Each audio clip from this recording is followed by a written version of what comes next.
Justiça Federal do Paraná marca para dia 13 de setembro depoimento do ex-presidente Lula em processo que investiga compra de terreno para o Instituto Lula em São Bernardo do Campo. Brasilprev bloqueia quase 9 milhões de reais em planos de previdência do ex-presidente Lula. Ministério Público Federal distribui investigações por supostas irregularidades em 13 entidades esportivas que recebem recursos das loterias. Justiça determina prisão preventiva de mulher acusada de usar beleza para não pagar contas em lojas do Distrito Federal. Estádio São Januário é interditado por Justiça por 6 meses a pedido do Ministério Público após pancadaria durante jogo do Vasco da Gama. Essas e outras notícias agora no Jornal da Justiça.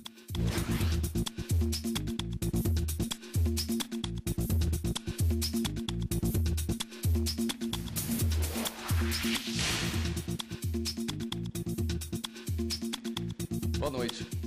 Por determinação da Justiça Federal do Paraná, Brasilprev bloqueia quase 9 milhões de reais em planos de previdência do ex-presidente Lula. A repórter Ana Paula Ergang tem os detalhes. Boa noite, Ana Paula. Boa noite, William. Boa noite a todos. O documento em que a Brasilprev comprova o bloqueio foi anexado ao processo em que o ex-presidente Lula foi condenado por 9 anos de prisão por ter recebido um apartamento triplex da construtora OAS em troca de contratos com a Petrobras. Os planos de previdência foram abertos pela empresa de palestras de Lula. E a Justiça marcou para o dia 13 de setembro o interrogatório de Lula em um outro processo parecido, mas que envolve a construtora Odebrecht e a compra de um apartamento e de um terreno em São Bernardo do Campo. O interrogatório vai ser realizado por videoconferência. Volto com você, William. Obrigado, Ana Paula. Em quase 2 anos, o Tribunal Regional Federal da 4ª Região avaliou 48 recursos da Lava Jato, a investigação que apura o esquema de desvio e lavagem de dinheiro envolvendo a Petrobras. 701 processos já foram analisados em segunda instância.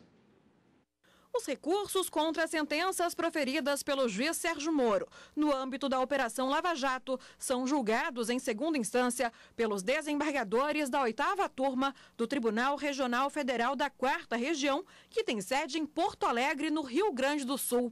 Entre setembro de 2015 e junho deste ano, o TRF4 avaliou 48 condenações ou absolvições de réus da Lava Jato. Ao analisá-las, os desembargadores decidiram aumentar as penas em 16 casos, manter as penas em 10, reduzir as penas em 9, absolver em 5 casos que Moro condenou, condenar em 4 que Moro absolveu e manter 4 absolvições de Moro. Os números fazem parte de um levantamento feito pelo tribunal e dizem respeito a processos que envolvem 38 réus da Lava Jato. Entre os réus que tiveram a pena aumentada estão o ex-diretor da Petrobras, Nestor Cerveró, e o lobista conhecido como Fernando Baiano. A pena de Cerveró passou de 12 anos de prisão para 27 anos e a de Fernando Baiano passou de 16 anos de prisão para 26 anos. Os dois estão em prisão domiciliar no Rio de Janeiro.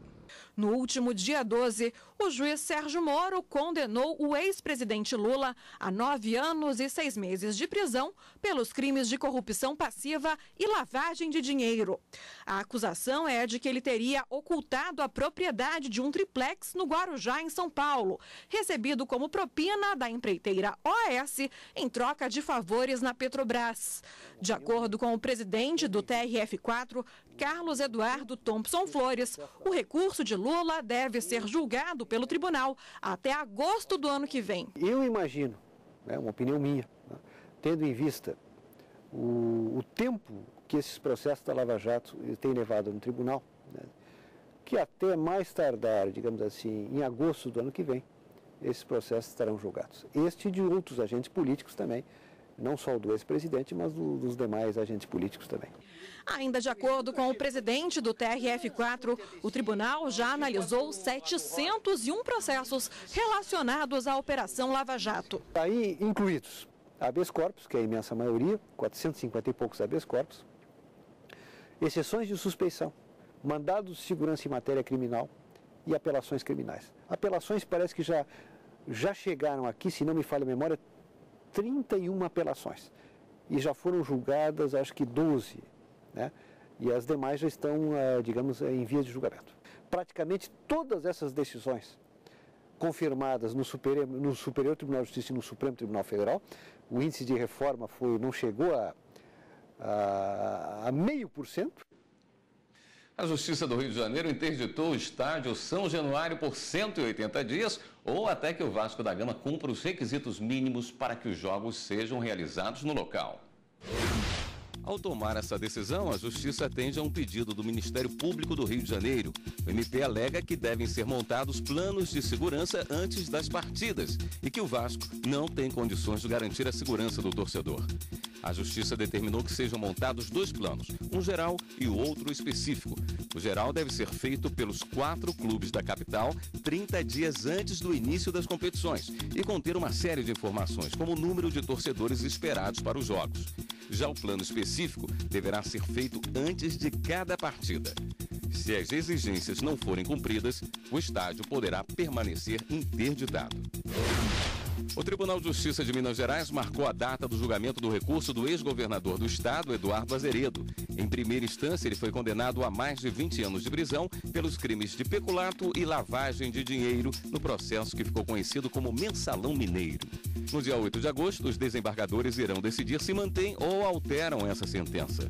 A denúncia contra o ex-governador é referente às eleições de 1998, quando ele tentou a reeleição, mas foi derrotado por Itamar Franco. A acusação aponta que ele teria desviado recursos de estatais do governo para financiar a campanha. A Justiça Federal de Minas Gerais suspendeu provisoriamente o processo movido pelo Ministério Público Federal contra as mineradoras Vale e BHP Billiton após o rompimento da barragem de Fundão em Mariana, que deixou 19 mortos e centenas de desabrigados. A ação, no valor de 155 bilhões de reais, que era a reparação do que ficou danificado. A suspensão do processo é consequência da prorrogação para 30 de outubro do prazo para que a Samarco chegue a um acordo com a União e o MPF em relação às medidas que serão tomadas como indenização pelo desastre ambiental. O Ministério Público Federal em São Paulo informou que está encaminhando para outras 5 unidades do MPF auditorias do Tribunal de Contas da União que apontam irregularidades em 3 entidades esportivas que recebem recursos das loterias. Sabe aquela fezinha que alguns brasileiros apostam? Parte da arrecadação bruta das loterias federais no país, descontadas as premiações, são destinadas 2,7% para o Comitê Olímpico do Brasil e para o Comitê Paralímpico Brasileiro. O dinheiro estimula o esporte. Porém, após auditorias do Tribunal de Contas da União, foi constatada a má aplicação de recursos da União. Entre as irregularidades apontadas estão a falta de transparência das entidades beneficiadas. Há indícios de que o dinheiro esteja sendo utilizado para pagar servidores públicos. E também falta clareza na comprovação dos gastos investidos em projetos esportivos. 13 confederações são investigadas. O Ministério Público Federal em São Paulo apura os supostos atos ilícitos da Confederação Brasileira de Atletismo e de Desportos Aquáticos e encaminhou as auditorias do TCU para outras 5 unidades do órgão, onde foram citadas confederações esportivas. Para reforçar a segurança pública no Rio de Janeiro, foi anunciado o envio de mais 620 homens da Força Nacional e 380 da Polícia Rodoviária Federal. Segundo o governador do Rio de Janeiro, Luiz Fernando Pezão, que se reuniu com o presidente da República e com ministros de Estado, os agentes de segurança atuarão no Estado pelos próximos 18 meses. E você vai ver no próximo bloco do Jornal da Justiça. Justiça determina a prisão preventiva de mulher acusada de usar beleza para não pagar contas em lojas do Distrito Federal. A gente volta já já.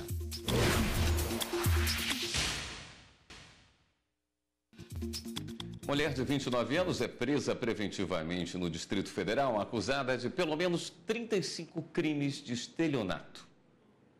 Segundo a Polícia Civil, Larissa Borges da Silva falava que era arquiteta e na hora de pagar a conta, o cartão de crédito não era aceito. Ela então simulava uma transferência bancária e levava o produto. Quando era procurada pelos lojistas, não atendia o telefone ou inventava desculpas para não pagar a conta. Larissa é acusada de aplicar golpes em salões de beleza, oficinas mecânicas, postos de combustíveis, pet shops e até em uma clínica onde colocou próteses de silicone. Ela também enganou vendedores de sites de compras. Para extorquir um homem com quem a suspeita saiu algumas vezes, ela inventou que estava grávida e chegou a usar o carro para invadir a portaria do prédio onde o homem morava. Larissa já tinha ficha policial por crimes semelhantes em Goiânia.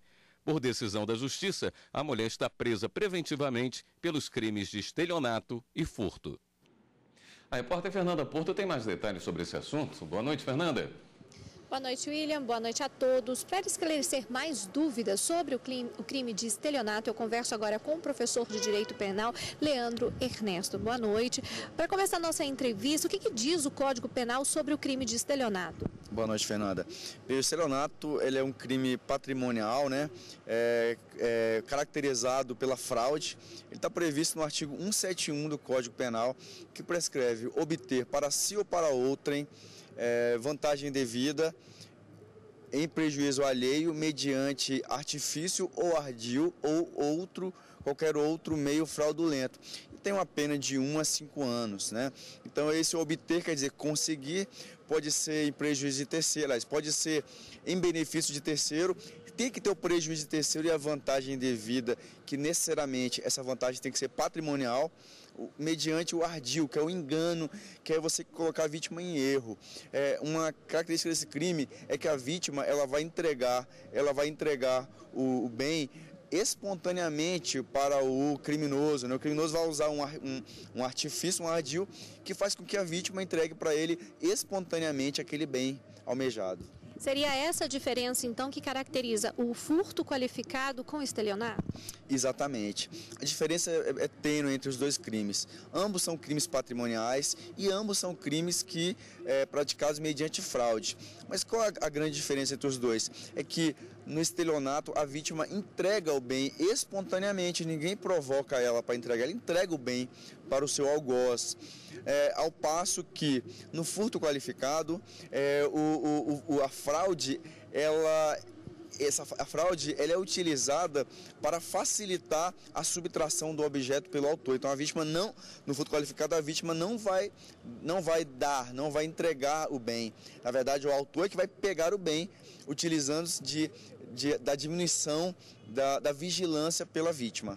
Em casos de estelionato, como é que a vítima deve proceder? Primeiramente, registrar o caso na polícia? Exatamente. O primeiro passo é registrar o caso na polícia para que seja apurado, seja aberto o inquérito, instaurado o inquérito policial e, posteriormente, isso se transforme num processo com a condenação do autor. O senhor falou sobre as penas na primeira resposta, né? Mas um dado importante é que se esse crime for cometido contra idosos, a pena pode ser aumentada? Exatamente. O parágrafo 2º do artigo 171, ele prescreve que se a vítima for um idoso, essa pena ela é dobrada. Então, ou seja, é uma causa de aumento de pena, né, utilizado na terceira fase da dosimetria da pena. Ok, obrigada por sua participação aqui no Jornal da Justiça. E William, eu volto com você aí no estúdio. Obrigado pelas informações, Fernanda. O Superior Tribunal de Justiça reconhece excesso em valor e reduz a indenização à família de criança acidentada em lanchonete de São Paulo. Por unanimidade, os ministros da terceira turma do STJ reduziram de 100 para 50 salários mínimos o valor da indenização por danos morais imposta em razão de um acidente envolvendo uma criança em uma lanchonete de São Paulo. Ela sofreu um corte na cabeça e teve a mão esquerda fraturada após ser atingida por um tampo de granito que se desprendeu de uma mesa. O Tribunal de Justiça de São Paulo confirmou a sentença de primeira instância que condenou solidariamente franqueador e franqueado e fixou o valor da indenização em 100 salários mínimos. A Justiça Paulista estipulou também que a seguradora deveria indenizar a franqueada no limite contratual previsto na apólice. A franqueadora, então, recorreu ao STJ. A relatora do caso, ministra Nancy Andrighi, acolheu o recurso da franqueadora, que alegou que o valor de reparação pelo dano moral era excessivo diante da lesão causada na criança. A ministra destacou que as lesões sofridas são de natureza leve e que não há comprovação que o evento tenha causado qualquer sequela permanente. A magistrada advertiu ainda que os valores das indenizações estão sujeitos ao controle do STJ e recomenda-se que a quantia seja estipulada com moderação, razoabilidade e bom senso, levando em consideração as características de cada caso. Esse advogado afirma que a cautela ao estipular o valor das indenizações evita a indústria do dano moral e material. Cada caso tem que ser avaliado. Existe aí um limiar entre o que é indenizável e o que não é indenizável. Meros aborrecimentos do dia a dia, às vezes um atraso não muito grande na entrega de um produto, por exemplo, isso falando de direito do consumidor, um aborrecimento com o telemarketing, hoje em dia isso já não necessariamente vai ensejar em danos morais, certo? Então, tem que ser feita essa dosagem com parcimônia hoje entre o que é indenizável e o que não é indenizável. O Tribunal de Justiça do Rio de Janeiro condenou o Estado do Rio a pagar a indenização por dano moral de R$200 mil à esposa de um homem morto por bala perdida em 2015 em São Gonçalo, além de pensão vitalícia de um salário mínimo mensal. O homem, que era comerciante, dirigiu o caminhão para a Ceasa quando foi surpreendido por uma perseguição de policiais a um suspeito. Ele acabou atingido pelas costas. Os desembargadores destacaram que o Superior Tribunal de Justiça já tem jurisprudência em relação à responsabilidade do Estado em ocorrências envolvendo confronto entre policiais e bandidos em locais públicos. E a seguir, no próximo bloco do Jornal da Justiça. Veja qual a forma correta de descartar eletroeletrônicos sem prejudicar o meio ambiente. A gente volta em instantes.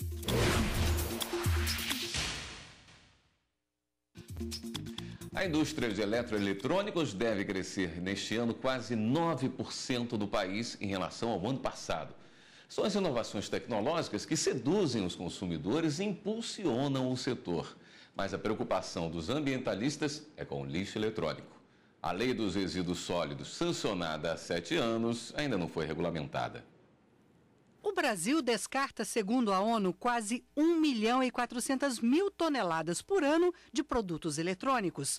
São computadores, celulares, impressoras. E nessa conta não entram produtos elétricos como geladeira, fogão, TV. Nas ruas, perguntamos ao cidadão: o que o senhor faz com geladeira, televisão, computador que não tem mais nenhuma serventia? Doa ou joga fora. Joga fora onde? No lixo. O que você faz com um chip de celular que não tem mais serventia? Jogo fora. Onde? Na lixeira.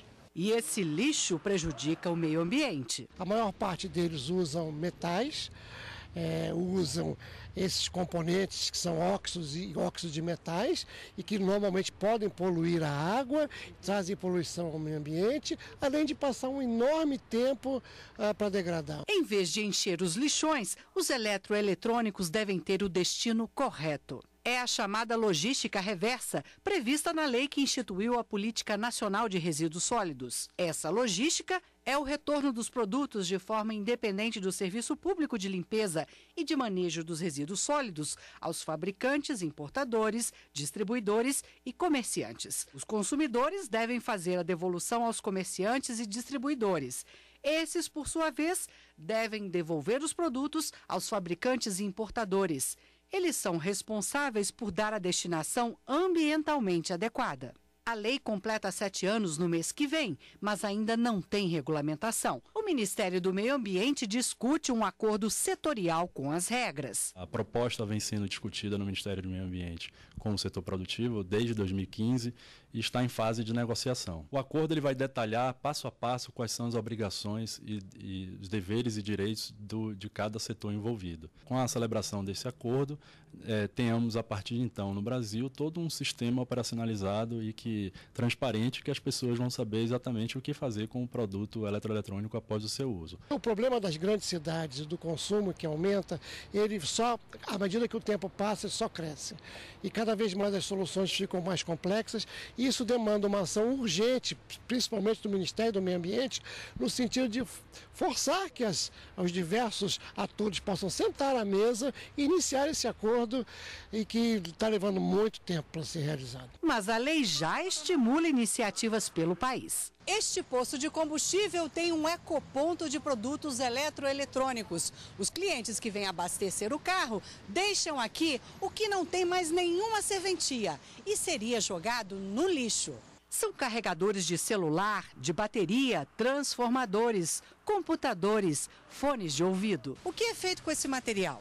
A empresa de reciclagem passa e recolhe todo o lixo eletrônico. E funciona? O pessoal tem deixado bastante coisa aqui? Funciona bastante. Fica muito lixo eletrônico mesmo. Os fregueses do posto aprovam. É importante, né? Porque esse tipo de material geralmente não tem onde se descartar e você tendo um ponto assim de referência facilita bastante a vida da gente. Uma boa ideia, porque são os produtos que fazem mal ao meio ambiente, não é isso? Aí deixando num lugar onde alguém possa reciclar ou reaproveitar, é bem melhor. O Ministério do Meio Ambiente informou que o acordo setorial ainda depende da resposta de alguns órgãos do governo sobre a incidência de tributos e que ainda não há uma data prevista para assinatura. O Ministério disse que, embora o acordo ainda não tenha sido assinado, fabricantes e importadores já criaram 2 entidades gestoras que estão fazendo projetos pilotos de logística reversa para recolher os eletroeletrônicos. A presidente do Supremo Tribunal Federal, ministra Carmen Lúcia, recebeu nesta tarde a deputada federal Mara Gabrilli para debater a acessibilidade no judiciário. Nós conversamos sobre os processos judiciais eletrônicos, que hoje estão avançando muito no Brasil, e o Conselho Nacional de Justiça vem trabalhando, fazendo as comissões de acessibilidade nos tribunais, que é uma determinação, inclusive da Lei Brasileira de Inclusão, que eu fui relatora e autora do substitutivo. E hoje a gente tem muitos juízes, advogados, promotores que têm deficiência, principalmente a deficiência visual, que é onde você precisa ter o processo judicial eletrônico para eles poderem acompanhar.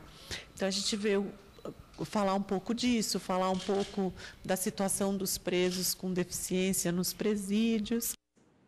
Uma campanha do Poder Judiciário de Alagoas promove a interação entre estudantes e idosos de Maceió. Os jovens levam carinho aos abrigos e aprendem lições de vida. Moro em Maceió, trabalho em uma escola, tenho 2 filhos, estou muito feliz pela oportunidade que estou tendo de conhecê-lo. Gostaria de saber um pouco mais sobre o senhor. O autor desta carta, por enquanto, é desconhecido de seu Sebastião e do jovem Leandro.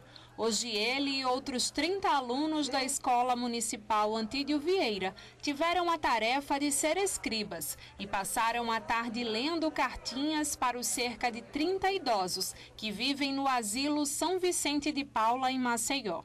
Leandro escutou um pouco da experiência de vida do seu Sebastião, que tem 95 anos de idade. O jovem de 15 diz que hoje vai voltar para casa com uma lição de vida. Tem que respeitar todo mundo, né? Eles precisam da ajuda da gente, né? Aí eu cheguei aqui, ele tudo legal, já simpatizou já contou a história dele já fiquei já amigo dele. Essa atividade faz parte da campanha Adote um Idoso, promovida pelo Poder Judiciário de Alagoas através do programa Cidadania e Justiça na Escola, em parceria com o Programa Nacional de Incentivo à Leitura ProLer.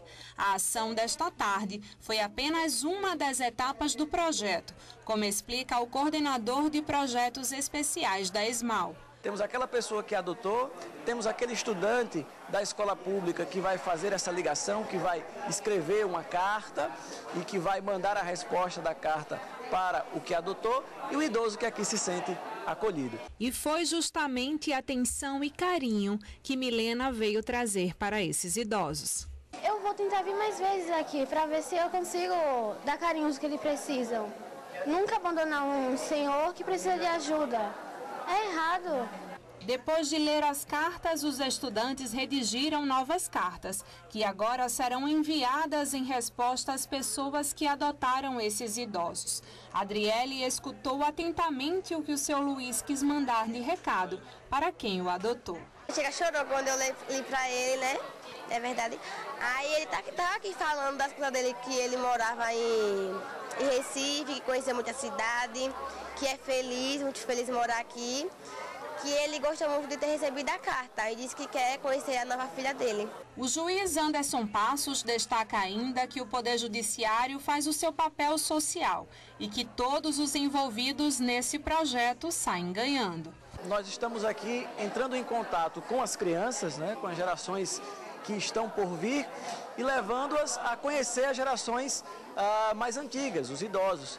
E esse contato entre os adolescentes, as crianças e os idosos, isso faz com que eles consigam ter um senso de responsabilidade, saber o que é o futuro, saber a importância deles como seres que vão levar o nosso país para frente. O Jornal da Justiça fica por aqui. Outras notícias do Judiciário você acompanha amanhã, 13h, no Jornal da Justiça, primeira edição. Uma boa noite para você e continue aqui na TV Justiça.